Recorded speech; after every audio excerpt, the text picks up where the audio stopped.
Well, my name is John Merrill, and I retired about 4 years ago from the Bureau of Intelligence and Research at the State Department. And for 30 years before that, I followed inter-Korean relations and Japan as chief of the Northeast Asia Division. My background is as an academic, and during my time at the State Department, I also taught occasionally part-time. My master's dissertation was on the Sasam Sakon, and my PhD was on how the Korean War started. Wow, that's a long one. I'll take it apart into separate questions and try to answer each one. So you keep track and tell me if I forgot anything. The most important thing in any negotiation is to establish a degree of rapport with the opposite party that you're talking with. Unfortunately, the U.S. has had kind of an excessive amount of swagger during the Cold War period. And we're not used to talking as equals to other countries. So I give President Trump enormous credit, although I was worried at the beginning what he might do. He fell back on his experience as a businessman. And he's trying to make a deal, get to know the other guy. And we have an expression in New York, it's called schmoozing. It's talking someone up, and you could see that at the summit where they were patting each other on the back and shaking hands and smiling and doing that sort of things. That's a very different style than lecturing someone and calling them a bad guy. That is not going to work with North Korea, because they think that we're the bad guy. Now, second point, I think we have to look at how the nuclear issue started. During the Eisenhower administration in the 1950s, we had a policy called the New Look. It was a policy to shift over from conventional forces to tactical nuclear forces. And we did that worldwide, including in Korea. At one time, the United States had deployed in South Korea 950 tactical nuclear weapons. You can go on the internet and you can check this, but it's true. So you could argue that in a way, we started it. And so you don't have to explain North Korea's bad behavior with reference to their evil or bad nature.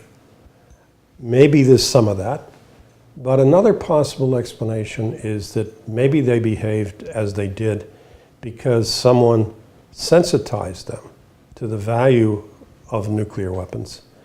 And it may be more of an action-reaction dynamic. We took an action, they responded. Now, it's true that we removed all our nuclear weapons from South Korea during the presidency of Papa Bush, the elder Bush. But still, when we do these exercises, we, up until now, have employed nuclear-capable forces. So the message is very unclear to North Korea. If we want denuclearization, why are we intimidating them with forces that are nuclear capable? So anyway, Trump is a very smart guy. I agree with him on what he's doing with North Korea.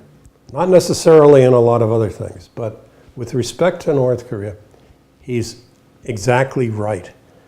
And up to now, no one else has got it. The Obama administration had a policy of strategic patience, which was kind of an ostrich with its head buried in the sand policy. as North Korea continued to make more and more nuclear warheads, we were doing nothing. We were shunning them. We were avoiding them because they were bad guys. That was not effective. And to his great credit, Trump recognized that, and now he's trying to resolve the problem, and he's making some headway. So I'm optimistic. I'm cautiously optimistic, because we're just at the start of what is going to be a long process. One more thing. It's going to be impossible to wait, for a whole variety of reasons, to the very end of denuclearization to start being nice to North Korea on more things. I particularly dislike sanctions. I think sanctions as they've been employed, the only thing good I can say about sanctions is that if it comes down to a choice between sanctions or going to war, then yeah, I like sanctions. But people forget how World War II started, the Pacific War. The United States had an embargo, a kind of sanctions, on Japan, on oil and metal exports to Japan. And they decided that they couldn't take this too much longer. And so sanctions, as they increase the pressure on someone, you create an indeterminate situation. In other words, you don't know what the reaction is going to be. If you remember your psychology classes in college, it's a fight or flight reaction. Either the other side will come at you and fight, or they will cave in and surrender. We don't know if we increase the pressure too much on North Korea, what they're going to do. So I think now is the time to think seriously about easing some sanctions, particularly those that are not, don't involve problematic North Korean activities. If they want to buy things to develop their economy and these things don't have a military purpose, fine, let them have it. You know, in the 19th century, maybe it sounds naive now, but there was a feeling that countries that trade with each other don't fight with each other. So I like that concept. We should encourage North Korea, and we shouldn't be too slow in easing sanctions. Now, I remember the Banco Delta Asia sanctions and the terrible time that Ambassador Chris Hill had once we decided to lift those sanctions, to actually do that. The only way we could do it was to move money, North Korean money that had been seized, through shady Russian banks. Nobody else would touch it because of sanctions. So sanctions can be counterproductive. They're not an answer to everything. Although, maybe you have the same problem here in South Korea. In the United States, we have a problem called bureaucratic politics. Each agency wants to self-aggrandize. And so Treasury really advertises sanctions. They say they're great because they're in charge. We've reached the limit, I think, of the usefulness of sanctions. And it's time, on a selective basis, as dialogue proceeds, to ease up a little bit. And this would be good for everyone. There are a lot of South Korean businessmen that have projects with North Korea in mind. There has long been discussion of big infrastructure development projects, railways, pipelines, things of this sort. And I think it's time for Korea to transition, both North and South, but looking at it from a South Korean perspective, from being, we used to say, the frontier of freedom, to being the meeting place, the nexus, the growth node of Northeast Asia. So that's my hope. Well, I agree with you. I think they should be in a supporting role. And I think the main parties are North and South Korea, and to a somewhat lesser extent, the United States. But that threesome is the main geometry going forward. But in addition, there can be other countries involved. Now, there was one country that you didn't mention, which is very important, which is going to have to be involved, and that's Japan. Now, have you got that? Another question? Recently, Prime Minister Abe has softened his position on the nuclear issue, and he's saying now that he's even prepared to have a meeting with Kim Jong-un if it will help settle the abductee issue. So I think this is great, and I think China's played a very constructive role in this as well. So far, we haven't seen too much from Russia, but at least they're not stymieing anything or creating obstacles. So, yeah, I think what we're trying now is top-down diplomacy, whereas before we tried to work it through the bureaucracy. It took forever. Unfortunately, it didn't produce any results. But now you have the top guys engaged, and things can move a lot faster. So I would say all three leaders, President Moon, Chairman Kim, and even President Trump, deserve a lot of credit. And I think this would not have been possible. I don't want to talk about Korean domestic politics too much, but it would not have been possible if you did not have a progressive government in Seoul. Maybe President Park Geun-hye at various points had an enlightened policy, but then she stumbled in her Dresden speech, and it went downhill from there. So I think that's the basic dynamic, a top-down process with the leaders face-to-face negotiating these things, and so far it's produced some good results. And it looks like more is to come. We're going to have family reunions. We're going to have remains returns of soldiers killed during the Korean War, and probably a lot of other good things. So let's keep our fingers crossed. It's still very early, but I'm mildly optimistic. Well, as I said, I'm very positive.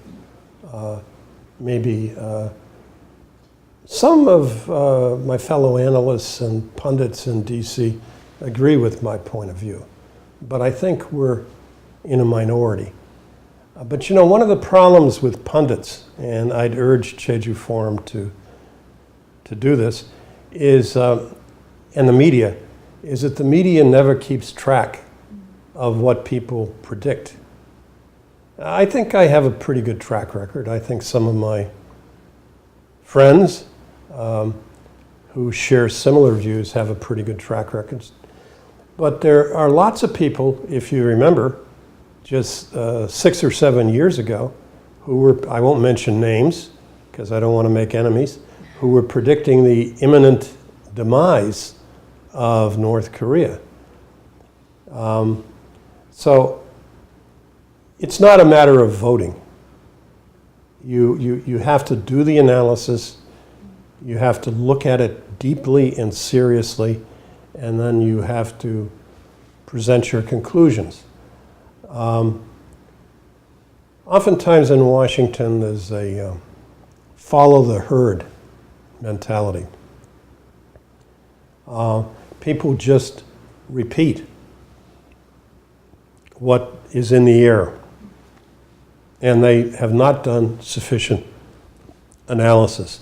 You have to do that. You have to do your own analysis, and you have to keep track of how well you're doing, what your batting average is.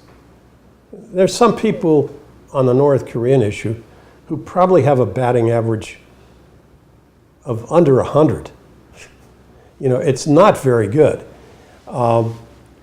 So that's what I would say. I don't care what the majority opinion is. You know, I learned this in INR when I was working there.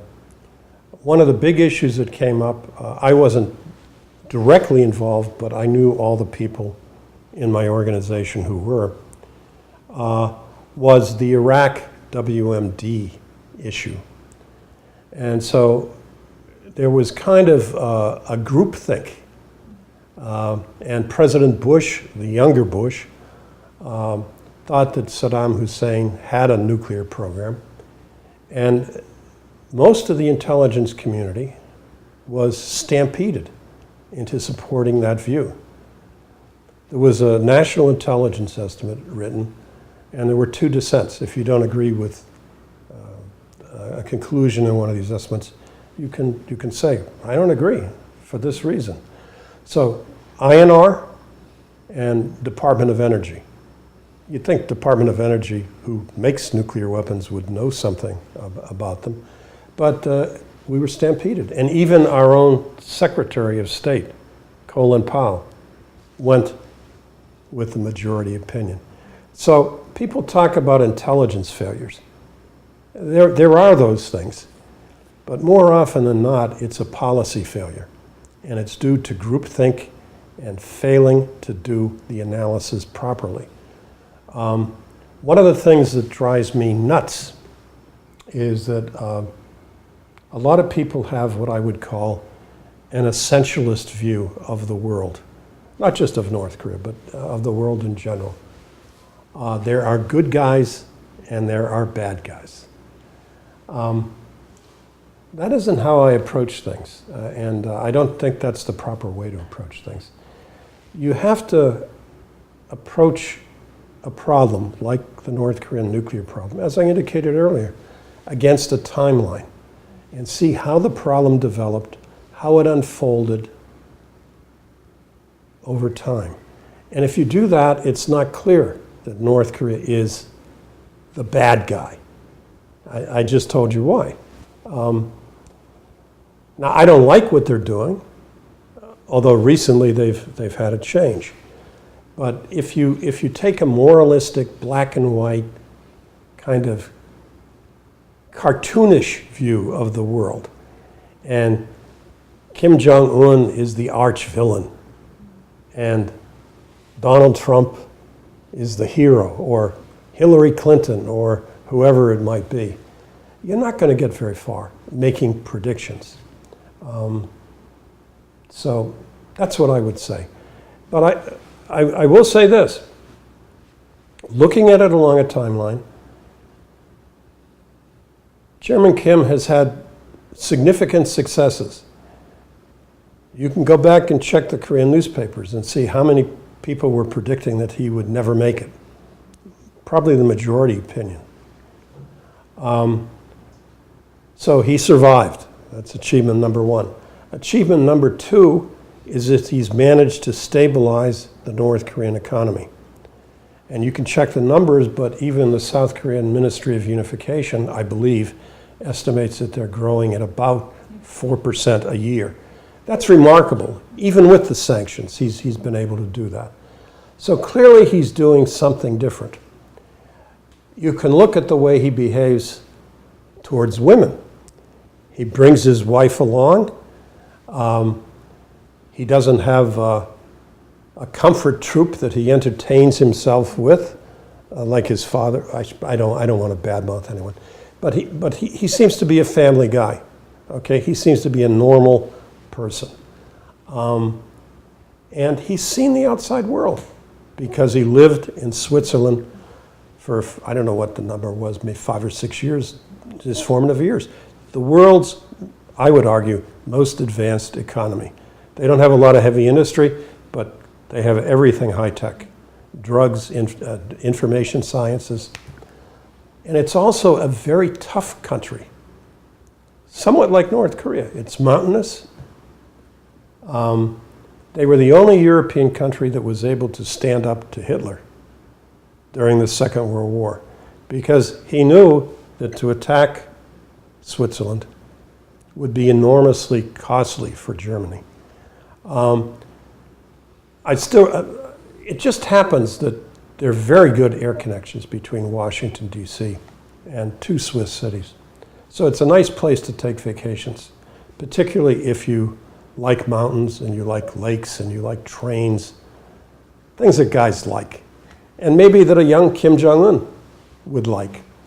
And I still remember going to the railway station with my wife one day, and the train was full of young reserve soldiers in their camouflage uniforms, and they had a SIG assault rifle. That's a Swiss manufacturer of military equipment, on one shoulder, and they had their arm around their girlfriend, and they were pulling a Swiss Army rollerboard. And so that has to make an impression. In the old days, they used to have ammunition, even at home, for those weapons. But too many people were being killed and too many suicides, so they started storing the ammunition in a local police station. But so he saw all this, and he knows that there's a different way and a better way. And it looks like he's trying to move in that direction. I wish him well, if that's what he's trying to do. Well, I think a multilateral security regime has to grow up organically through solving problems. I don't think a multilateral security regime is necessarily the way to solve those problems. We just talked about how it's summit-level diplomacy and the three main leaders and a couple of others. But sure, I mean, North Korea is not going to be happy just getting rid of their nuclear weapons if U.S. Navy ships, for example, can prowl the seas around Korea armed to the teeth with nuclear weapons. Of course, we'll never say that they're armed with nuclear weapons because they have to make port calls in Japan, and Japan has a nuclear aversion. So, yeah, I think that's a natural outgrowth of the first stage, which is, as I said previously, this summit diplomacy, and gradually expanding to include others and to be put on a more institutional and more permanent basis. So that would be very good. Yeah, well, I have nothing against China's Belt and Road strategy, and I have nothing against Indo-Pacific strategy. I would make one remark about it, however. It's pretty obvious that it's pointed against the PRC.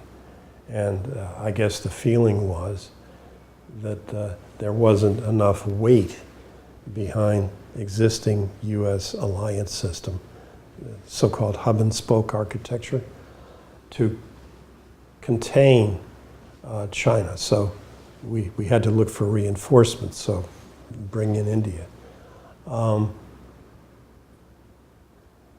I don't think they're necessarily contradictory, but I like the fact that the Chinese approach has a lot of economics involved, and they would be one of the big beneficiaries of a settlement on the peninsula, because you could have rail lines coming from Europe through China down to Busan, to Japan, by ferry. And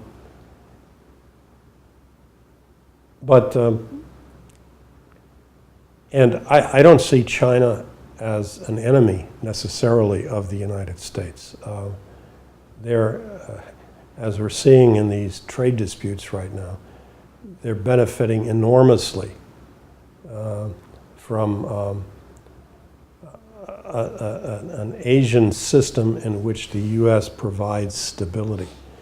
So I don't think it's in China's interest, and certainly not in our interest, to upset the apple cart, so to speak.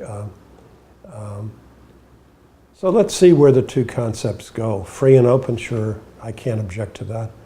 Belt and Road, wonderful. I can't object to that either. I don't know where they rub up against each other and create a friction point. I'm not the one to tell. I would never presume to tell folks here how to do it. The Jeju. I think it's fine the way it is. I think one thing you have to do is what you're doing with this interview, is you have to, or you should publicize the forum a little bit more. So I assume this is going to be posted on YouTube. That's a wonderful way for you to advertise what's happening in Jeju. Hosting conferences. I mean, one of the things that was talked about as the summits got underway. There's at Jeju-do, gee, that would make a nice venue for a get-together among the leaders. Maybe that will still happen, who knows? But just keep plugging away. I think you're doing great as it is. And my old friend Chung In-moon, I guess, was one of the organizers of this originally. And I think it's developed into a pretty well-known event. Well, as you know, I did a lot of research on the April 3rd uprising. And I think people always have to remember the terrible things that can happen once violence starts to erupt.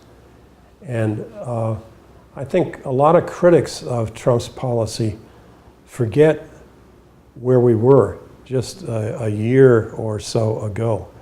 We were on the brink of a war, possibly a nuclear war. And that's all been diffused right now. And I think it's an accomplishment. Now, Trump was criticized just the other day for keeping some sanctions on North Korea in the current climate. But that's the main thing I would say. Just be mindful that once something happens, it's going to be very difficult to control it, as we saw with the Sasamsaka. And so we should all work to diffuse tensions, to bring about peace in Northeast Asia, in the Pacific region, and in the world. So congratulations on a wonderful endeavor with the Jeju Forum.